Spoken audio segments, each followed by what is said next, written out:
اور مزید ویڈیو دیکھنے کے لیے ہمارے چینل کو سبسکرائب کریں۔ گانا ہے سبل مولائے کل ختم الرسل، جس نے غبار راہ کو بخشا فروغ وادی سینا، نگاہ عشق و مستی میں وہی اول وہی آخر، وہی قرآ وہی فرقہ وہی یاسی وہی طٰہٰ۔ میرے پیارے آقا صلی اللہ تعالیٰ علیہ وسلم کے پیارے دیوانوں، اچھی طرح یاد رکھے اس وقت پوری دنیا کے اندر قوم منعظم ہو رہی ہے، چاہے انسان کسی مذہب سے تعلق رکھتا ہو یا کسی ملک سے تعلق رکھتا ہو یا کسی شعبہ حیات سے تعلق رکھتا ہو، اس وقت پوری دنیا کے اندر قوم منعظم ہو رہی ہے، اور دنیا کا ہر انسان یہ چاہتا ہے کہ وہ تجارت کے میدان میں صرف اپنا قبضہ رکھے اور کسی کو جگہ نہ دے۔ اسی طرح سے سیاسی میدان میں بھی وہ چاہتا ہے کہ صرف ہم ہی ہم ہو اور کسی کو موقع نہ ملے۔ اسی طرح سے اور بھی دیگر جتنے میدان ہے، چاہے کھیل کا میدان ہو، چاہے تجارت کا میدان ہو، چاہے سیاست کا میدان ہو، جتنے بھی میدان ہے، ہر میدان میں انسان اپنا قبضہ رکھنا چاہتا ہے۔ اب زمین پر قبضے کا ذوق لوگوں کا کم ہوتا جا رہا ہے یا ختم ہوتا جا رہا ہے۔ پہلے جنگ ہوتی تھی زمین پر قبضے کے لیے، اب جنگ ہو رہی ہے مارکیٹ پر قبضے کے لیے، اب جنگ ہو رہی ہے سیاست پر قبضے کے لیے، اب جنگ ہو رہی ہے کھیل کے میدانوں پر قبضے کے لیے۔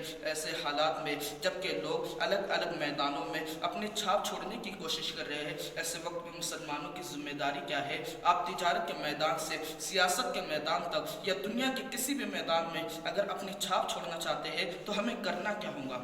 تو میرے پیارے آقا صلی اللہ تعالیٰ علیہ وسلم کے پیارے دیوانوں، اس کو سمجھنے کے لیے آپ یوں محسوس کریں کہ اللہ کے پیارے حبیب صلی اللہ تعالیٰ علیہ وسلم نے فاران کی چوٹی سے جب نبوت کا اعلان کیا تھا، اس وقت عرب والوں کی پوزیشن کیا تھی؟ عرب والے اونٹ چرا کر گزر بسر کرتے تھے، عرب والے بکری کے دودھ پر گزر بسر کرتے تھے، عرب والے بکریاں چراتے تھے۔ اہل عرب کی پوزیشن یہ تھی، وہ نمک اور کافور میں فرق نہیں کر پاتے تھے۔ اہل عرب کی پوزیشن یہ تھی، اتنی دہشت گردی عام تھی، وہ اپنے ہاتھوں سے اپنی بیٹیوں کو زندہ دفن کر دیتے تھے، کمزور بچوں کو پہاڑوں پر لے جا کر پھینک دیتے تھے اور یہ اعلان کرتے تھے زمین کے اوپر کمزوروں کو جینے کا حق نہیں ہے۔ اہل عرب اس طرح سے جو ہے کہ جہالت کی وادیوں میں زندگی گزار رہے تھے کہ اپنے نفس کی تسکین کے لیے اگر ان کو کوئی عورت نہیں ملتی تو وہ اپنی ماؤں کے ساتھ تک زنا کر لیا کرتے تھے۔ اللہ اکبر، کعبے کا طواف ننگے ہو کر کرنے والی قوم تھی جسے ہم اہل عرب کہتے ہیں، حتیٰ کہ صفا مروہ جیسی مقدس چوٹی پر بھی وہ زنا کرنے سے چوکتے نہ تھے۔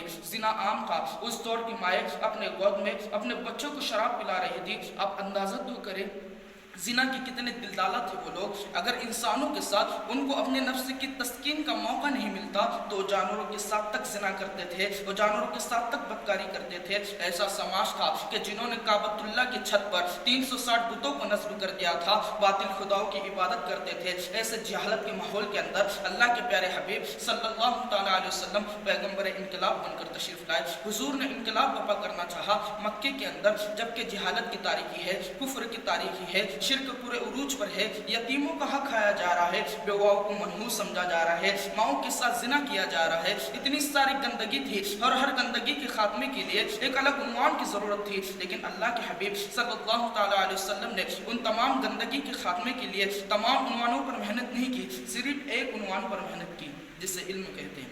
حضور نے علم دے دیا اور ایک علم کے عنوان پر محنت کر کے حضور نے پورے سماج پر انقلاب برپا کر دیا۔ نمک اور کافور میں فرق نہ کرنے والوں کو زیور علم دے دیا تو کیسر و کسریٰ کے تاجدار بن گئے۔ اللہ اکبر، زنا کے معاشرے کو علم دے دیا تو اس قدر متقی ہو گئے، پرہیزگار ہو گئے کہ جب گزرتے تھے تو نگاہیں نیچی کرتے ہوئے گزرتے تھے۔ لوگ دیکھ کر کہتے تھے انسان نہیں، فرشتوں کی جماعت جا رہی ہے، قدسیوں کی جماعت جا رہی ہے۔ ماؤں کے ساتھ زنا کرنے والے ماحول میں حضور نے علم کی شمع روشن کی تو ماؤں کے قدموں کو چومنے پہ مجبور ہو گئے۔ اللہ اکبر، بکریاں چرانے والوں کو علم کا زیور عطا کیا تو دنیا کہنے پہ مجبور ہو گئی۔ خود نہ تھے جو راہ پر اوروں کے ہادی بن گئے، کیا نظر تھی جس نے مردوں کو مسیحا کر دیا۔ اللہ اکبر، خود گمراہی کے دلدل میں جو ڈوبے ہوئے تھے انہیں آسمان ہدایت کا ستارہ کس بنیاد پر بنا دیا گیا تھا؟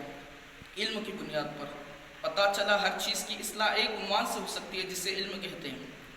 بغیر علم کے ہم کچھ نہیں کر سکتے، یاد رکھنا، بغیر علم کے ہم کچھ نہیں کر سکتے۔ انسان دو قسم کے ہوتے ہیں، ایک انسان وہ ہوتے ہیں جو بوجھ ہوتے ہیں اور ایک انسان وہ ہوتے ہیں جو ضرورت ہوتے ہیں۔ جو بوجھ ہوتے ہیں انہیں مارا جاتا ہے، جو ضرورت ہوتے ہیں انہیں پالا جاتا ہے۔ آسانی سے سمجھنے کی کوشش کریے۔ دیکھیے، مکھیاں دو قسم کی ہوتی ہیں۔ ایک مکھی وہ ہوتی ہیں جو اپنے محلے کی مکھی ہوتی ہیں، جو بدن پر بیٹھتی ہے، گندگی پر بیٹھتی ہے، زیادہ ہو جائے تو ہم انہیں مارتے ہیں، لیکن اسی مکھی کی برادری ہے، اسے بھی مکھی کہتے ہیں، لیکن وہ مکھی محلے کی مکھی نہیں بلکہ وہ شہد کی مکھی ہوتی ہے۔ محلے کی مکھی بوجھ ہوتی ہے، اسے مارا جاتا ہے دواؤں کے ذریعے، شہد کی مکھی ضرورت ہوتی ہے، اسے فارم ہاؤس میں پالا جاتا ہے، بڑی جتن کے ساتھ ان کی بیماریوں تک کا خیال کیا جاتا ہے، ان کی غذا تک کا خیال کیا جاتا ہے، ان کو دھواں نہ لگے اس کا خیال انسان کرتے ہیں۔ میں پوچھتا ہوں یہ بھی مکھی ہے، اسے کیوں مارا جا رہا ہے؟ اور وہ بھی مکھی ہے، اسے کیوں پالا جا رہا ہے؟ پتہ چلا وہ مکھی بوجھ ہے اس لیے ماری جا رہی ہے، یہ مکھی ضرورت ہے اس لیے پالی جا رہی ہے۔ اللہ اکبر! اگر مکھی ضرورت بن جائے، اگر مکھی ضرورت بن جائے تو لوگ اسے پالنے پہ مجبور ہو جاتے ہیں، اگر انسان کی ضرورت بن جائے تو لوگ آپ کو پالنے پہ کیوں مجبور نہ ہوں گے؟ دراصل آپ کو پوری دنیا میں مارا اسی لیے جا رہا ہے کہ آپ بوجھ بن چکے ہو، ضرورت نہیں۔ اور اگر آپ کو ضرورت بننا ہے لوگوں کی کہ لوگ آپ کے بغیر جی نہ سکیں تو وہ علم کے بغیر ممکن نہیں۔ آپ دیکھیں اور مسلمانوں کا نام لیتے وقت بھوے چڑھاتے ہیں، عبدالکلام کا نام لیتے وقت بھوے کیوں نہیں چڑھتی؟ وہ بھی تو مسلمان ہے، اللہ اکبر! عبدالکلام نام مسلمان، کلمہ پڑھنے والا تھا، ساؤتھ کے علاقے سے اس کا تعلق تھا، لیکن اور مسلمانوں کا نام لیتے وقت بھوے چڑھاتے ہیں، عبدالکلام کا نام لیتے وقت بھوے کیوں نہیں چڑھتی؟ وجہ یہ ہے اوروں کو وہ بوجھ سمجھتے ہیں اور عبدالکلام کو وہ ضرور سمجھتے ہیں، اس لیے کہ اس نے ہندوستان کو ایٹمی طاقت عطا کی ہے، اور ہندوستان کو ایٹمی طاقت عطا کرنے والا اگر کوئی ہے تو مسلمانوں کا بدلے جدید ہے۔ اور یاد رکھنا، اچھی طرح یاد رکھنا، جو لوگوں کو ہم سے تکلیف ہے وہ اپنی داڑھی سے نہیں، اپنی ٹوپی سے نہیں۔ اگر داڑھی سے تکلیف ہوتی تو داڑھی تو ہندوستان میں اوروں کی بھی ہے، داڑھی سے تکلیف نہیں، ٹوپی سے تکلیف نہیں۔ اس کی وجہ یہ ہے کہ ٹوپی تو ہندوستان کے کلچر سے ثابت ہے، پھر بلکہ پردے سے بھی تکلیف نہیں۔ اس کی وجہ یہ ہے کہ پردہ تو ہندوستان کا پرانا کلچر ہے، آپ اس کو دیکھ سکتے ہیں۔ پھر تکلیف کس چیز سے؟ آپ کے سینے میں جو ایمان ہے، اس کی برکتیں ہیں، اس سے جو آپ کی صلاحیت ہے، ٹیلنٹ ہے، تکلیف اس سے ہی۔ وہ جانتے ہیں کہ جس دن مسلمان پڑھے گا وہ ابو علی سیما بنے گا، وہ عبدالکلام بنے گا، وہ فیثاغورس بنے گا، ان کو پڑھنے مت دو ورنہ سارے میدان ہمارے پیروں سے نکل جائیں گے۔ اور آپ کو پڑھنے سے روکنے کے لیے کبھی وہ نئے گیم میدان میں لاتے ہیں، کبھی انٹرنیٹ فری کر دیتے ہیں، کبھی موبائل فون پر گندگی لاتے ہیں۔ کوئی دلچسپی آپ سے نہیں، کوئی محبت آپ سے نہیں، صرف بات اتنی ہے کہ وہ آپ کو موبائل کے جنگل میں گم کر کے خود اوورٹیک کرنا چاہتے ہیں۔ بالکل اسی طرح جس طرح خرگوش کو سلا کر کچھوا آگے نکلنا چاہتا ہے۔ کچھوا جانتا ہے کہ جب تک خرگوش سوئے گا نہیں اس وقت تک کچھوا آگے نہیں نکل سکتا، کیونکہ اس کی اوقات ہی نہیں ہے دوڑنے کی۔ اے خرگوش، تجھے ہو کیا گیا ہے؟ وہ تجھے سلانا چاہتا ہے اور خود آگے بڑھنا چاہتا ہے۔ دوسری قومیں کچھوے کی حیثیت رکھتی ہے، اور مسلمان کو دوڑنے کے لیے قدرت نے خرگوش سے طاقت عطا کی ہے، بس وہ سلا دیا گیا اور تم انٹرنیٹ میں گما دیے گئے، تم گندی فلموں میں گما دیے گئے، تم عیاشیوں میں گما دیے گئے۔ نکلو اس گندگی سے، نکلو اس بے حیائی سے، نکلو اپنی صلاحیت کی قدر کرو، اپنے ٹیلنٹ کی قدر کرو۔ دنیا تمہارے ٹیلنٹ کو دیکھ رہی ہے لیکن تم اسے خود محسوس نہیں کرتے۔ تمہارا ذوق تو یہ ہے نا کہ تم گٹکا کھا کر تھوکنا جانتے ہو، اس کے سوا تمہیں پتہ کیا ہے؟ پکچر کے پوسٹر دیکھنا تمہارا محبوب مشغلہ ہے، اور انٹرنیٹ پر پوری دنیا میں فلموں میں تجارت ہو رہی ہے، اور ہمیں انٹرنیٹ پر گندی فلموں کے سوا کچھ نظر ہی نہیں آتا۔ کیا انٹرنیٹ صرف اسی کے لیے؟ آؤ علم کی طرف پیش قدمی کریں۔ اللہ کے رسول صلی اللہ تعالیٰ علیہ وسلم فرماتے ہیں، میں کیوں آیا؟ فرماتے ہیں وَإِسْتُ مُعَلِّمًا، میں استاد بن کر آیا، میں معلم بن کر آیا، علم کی خیرات دینے کے لیے آیا ہوں، لیکن آج اپنے پاس علم نہیں۔ علم کوئی بھی حاصل کرو، سارے علوم کا سرچشمہ اللہ کا مقدس کتاب قرآن مجید ہے، اور علم آپ کتنا بھی حاصل کر لو کبھی آپ اس کے انتہا کو نہیں پہنچ سکتے، اس لیے کہ سب سے زیادہ علم جسے دیا گیا وہ معلم کائنات، معلم انسانیت مصطفیٰ جان رحمت کی ذات ہے۔ ان سے زیادہ علم کسی کو نہیں دیا گیا، ان سے زیادہ حسن کسی کو نہیں دیا گیا، ان سے زیادہ تقوی کسی کو نہیں دیا، ان سے زیادہ عمل کسی کو نہیں دیا، ان سے زیادہ اللہ اکبر، تدبر، فہم، فراست کسی کو نہیں دیا، ان سے زیادہ معجزات کسی کو نہیں دیا، ان سے زیادہ رعب اور دبدبہ کسی کو نہیں دیا۔ گویا کہ ہر چیز کامل عطا کر دی، اور یہاں تک کہہ دیا انا اعطیناک الکوثر، اے محبوب ساری کثرتیں ہم نے تجھے عطا کی ہے۔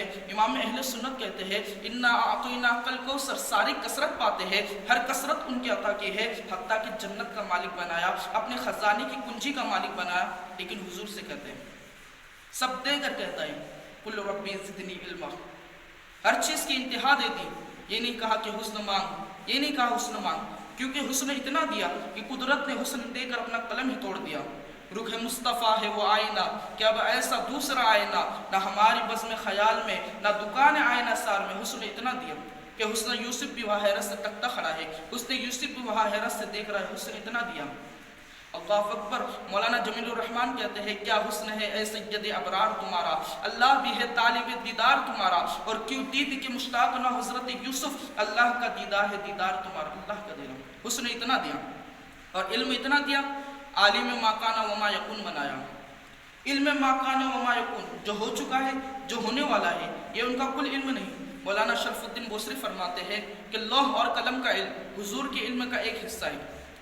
جب حصے کا یہ حال ہے، جس کے علم کے حصے کا یہ حال ہے تو اس کے کل علم کا عالم کیا ہوگا؟ لیکن اللہ فرما رہا ہے کل، آپ یوں عرض کریں ربی زدنی علما، کہ اللہ میرے علم کو اور زیادہ بڑھا۔ یعنی کہ اللہ کے نزدیک اگر علم سے بڑی کوئی چیز ہوتی تو اپنے محبوب سے وہ مانگنے کا حکم دیتا، لیکن اللہ فرما رہا ہے حضور سے کہ علم مانگیے۔ جب حضور کو حکم ہے کہ علم مانگیے تو ہماری اور تمہاری بات کیا ہے؟ ہم تو علم سے مطمئن ہو کر بیٹھے ہیں، اپنے بچوں کو پڑھانا نہیں چاہتے، نہ خود پڑھنا جانتے ہیں۔ کوئی کہتا ہے مولانا تعلیم بہت مہنگی ہو چکی ہے، ہمارے باپ پیسے نہیں۔ نادانی مت کرو، تعلیم ہر دور میں مہنگی رہی ہے، کبھی کم کبھی زیادہ، لیکن مہنگی ضرور رہی ہے۔ سرکار غوث پاک کی امی بیوہ ہونے کے بعد سال ب سال اپنے شہزادے کو پیسے بھیجتی تھی، غربت۔ محبوب الہی کی امی چرگا کاٹ کر حضرت محبوب الہی کو تعلیم حاصل کرواتی۔ لیکن آج ہمیں کیا ہو گیا ہے؟ شوق بڑھ گئے، خرچ بڑھ گئے، آپ قیمتی موبائل فون استعمال کرتے ہیں، کریے، لیکن آپ سے کہتا ہوں اگر اپنے بچے کو پڑھانے کی اوقات نہیں تو 1 لاکھ کی بجائے 2000 کا موبائل استعمال کیجیے اور اس کی رقم اپنے بچے کی تعلیم پر خرچ کیجیے۔ ایک دن میں 3 بار پیٹ بھر کے کھانے کی بجائے 1 مرتبہ کھائیے۔ صرف مسلمان 10 سال ایجوکیشن پر محنت کر لے تو ملک میں انقلاب آئے گا۔ اس لیے کہ علم بڑی عظیم شے ہے۔ جب قوموں کو کچلا گیا، ہوشیار قوم وہ ہے جس نے علم کی طرف پیش قدمی کی، اور اللہ نے علم کی برکت سے انہیں حکومت بھی عطا کی ہے۔ کیا تم نے نہیں سنا؟ سلیمان علیہ السلام سے کہا گیا تھا علم لو یا حکومت لو، آپ نے فرمایا مجھے علم چاہیے، حکومت نہیں چاہیے۔ تو اللہ نے علم کی برکت سے، کیونکہ انہوں نے علم پسند کیا، انہیں حکومت بھی عطا کر دی۔ علم وہ ہے جو جناب یوسف علیہ السلام کو مصر کی جیل سے نکال کر مصر کے تخت پہ بٹھاتا ہے۔ آخر وہاں کمی کیا تھی؟ یوسف علیہ السلام جیل میں تھے اور معاذ اللہ ثم معاذ اللہ ایک بہت غلط الزام کے تحت جیل میں رکھا گیا تھا۔ الزام تھا اپنی آبرو کو بچانے کے لیے حضرت یوسف علیہ السلام کی کردار کو مشکوک کرنے کی کوشش کی گئی تھی، لیکن خواب پریشاں دیکھا، کوئی نہ بتا سکا، تو کہنا پڑا یہ علم تو اس کے پاس ہے جس کو تم نے قید کر کے رکھا ہے۔ کہا بلا کر لاؤ ان کو، فرمایا ایسے نہیں آؤں گا، پہلے الزام کو کلیئر کرو۔ اب مجھے بتاؤ، پورے مصر میں بدنام کرنے کی سازش کرنے والے مجبور ہو گئے الزام کو کلیئر کرنے کے لیے، وجہ کیا ہے؟ یوسف بادشاہ کی ضرورت بن گئے تھے اور وہ علم کی وجہ سے بنے تھے۔ جب کوئی نہ بتا سکا خواب کی تعبیر تو جناب یوسف کے پاس آنا پڑا، اور جب یوسف ضرورت بن گئے تو کہا اب الزام کلیئر کرو۔ پتہ چلا تم جب قوموں کی ضرورت بنتے ہو تو تم پر الزام لگانے والے الزام دھونے پہ مجبور ہو جاتے ہیں۔ اگر آج تم پر الزام لگ رہا ہے تو علم کی شمع لو، آگے بڑھو، ضرورت بنو اور اپنے الزام کو کلیئر کرو۔ میرے پیارے آقا صلی اللہ تعالیٰ علیہ وسلم کے پیارے دیوانوں، یہاں مجھے مخدوم صاحب کا ایک ملفوظ یاد آتا ہے۔ حضرت سیدنا مخدوم جہانگیر سمنانی کے ملفوظات پر ایک کتاب ہے لطائف اشرفی، جس کو ان کے مرید و خلیفہ مولانا نظام الدین یمنی رحمۃ اللہ علیہ نے جمع کیا ہے۔ اس میں ایک ملفوظ آتا ہے کہ قرآن مقدس کی سورہ نبا کی جو آخری آیت ہے وَيَقُولُ الْكَافِرُ يَا لَيْتَنِي كُنْتُ تُرَابًا، کافر اس دن تمنا کریں گے یا لیتنی کاش کہ ہم تراب ہوتے۔ اس کا ترجمہ تو یہ ہے نا کہ ہم مٹی ہو جاتے، لیکن چونکہ قرآن مقدس کی ایک ایک سورت، ایک ایک آیت کی 70 ہزار تفسیریں موجود ہے، تو اس پر مخدوم صاحب نے یہ بات بیان فرمائی ہے کہ ایک کافر، تراب نامی کافر گلے سے گزر رہا تھا۔ اس نے دیکھا کہ ایک طالب علم، ایک علم دین حاصل کرنے والا بچہ اپنے قلم سے کچھ لکھ رہا ہے، تو اس کے ہاتھ سے قلم چھوٹا اور زمین پر گرا، تو تراب نے اٹھا کر دے دیا، خرید کر نہیں دیا، اسی کا قلم اسی کو اٹھا کر دیا۔ تو مخدوم صاحب نے اس پر یہ بات بیان فرمائی ہے کہ اللہ نے اس کے اس عمل کے دوپہر اسے ایمان کی دولت عطا فرمائی، اور جب وہ قیامت کے دن جنت میں جا رہا ہوگا تو کافر انگلیاں چبا کر کہیں گے یا لیتنی کاش کہ ہم تراب ہوتے، یا تراب جیسا کوئی کام ہی کر لیا ہوتا، یا کسی طالب علم کو قلم ہی اٹھا کر دے دیا ہوتا، تو آج ہم جہنم میں نہیں بلکہ ہم بھی جنت میں دلہا بنا کر داخل کیے جاتے۔ حیرت کی بات تو یہ ہے جو بچے کا گرا ہوا قلم اٹھا کر دے دے تو وہ کافر ہو تو اس کو مرنے سے پہلے ایمان ملے اور مرنے کے بعد اسے جنت ملے۔ قلم اٹھا کر دینے کی فضیلت یہ ہے تو قلم خرید کر دینے کی فضیلت کیا ہوگی، اور علم پر محنت کرنے والوں کے مرتبے کیا ہوں گے۔ میرے پیارے آقا صلی اللہ تعالیٰ علیہ وسلم کے پیارے دیوانوں، اللہ کے پیارے حبیب صلی اللہ تعالیٰ علیہ وسلم فرماتے ہیں کہ رات کے ایک حصے میں علم دین کی ایک بات جان لینا رات بھر جاگ کر 1000 رکعت نفل پڑھنے سے افضل ہے۔ ہمارے یہاں علم کی اہمیت ہے، لیکن آج اپنا حال یہ ہے کہ علم سے کوسوں دور ہے۔ دنیا کی تعلیم بھی حاصل کرو، دین کی تعلیم بھی حاصل کرو، اعلیٰ سے اعلیٰ تعلیم دو ہمارے بچوں کو۔ ایک واقعہ بیان کیا جاتا ہے، اگر کسی کو پتہ چلے کہ اس کے پاس 1 ہفتے کی مہلت بچی ہے، صرف 1 ہفتہ، تو کیا کرے؟ تو فرمایا گیا علم حاصل کرے، کیونکہ حصول علم سے بڑی کوئی چیز نہیں۔ کہ بڑی سے بڑی ڈگری تمہارے بچے کو دنیا کی عزت تو دلا سکتی ہے، لیکن قبر کی نجات نہیں دلا سکتی۔ اگر قبر کی نجات کوئی چیز دلا سکتی ہے تو غلامی رسول کی ڈگری ہے، وہ علم دین والا ہونے کی ڈگری ہے، وہ غلامی رسول کی ڈگری ہے، وہ ایمان والا ہونے کی ڈگری ہے۔ آؤ علم کی طرف پیش قدمی کرو میرے بھائیو، گناہوں سے توبہ کرو۔ کچھ لوگ کہتے ہیں دین سے کیا ملتا ہے؟ نادان، جس دن پر عمل کرنے سے خدا مل سکتا ہے، اس دن پر عمل کرنے سے کیا نہیں مل سکتا؟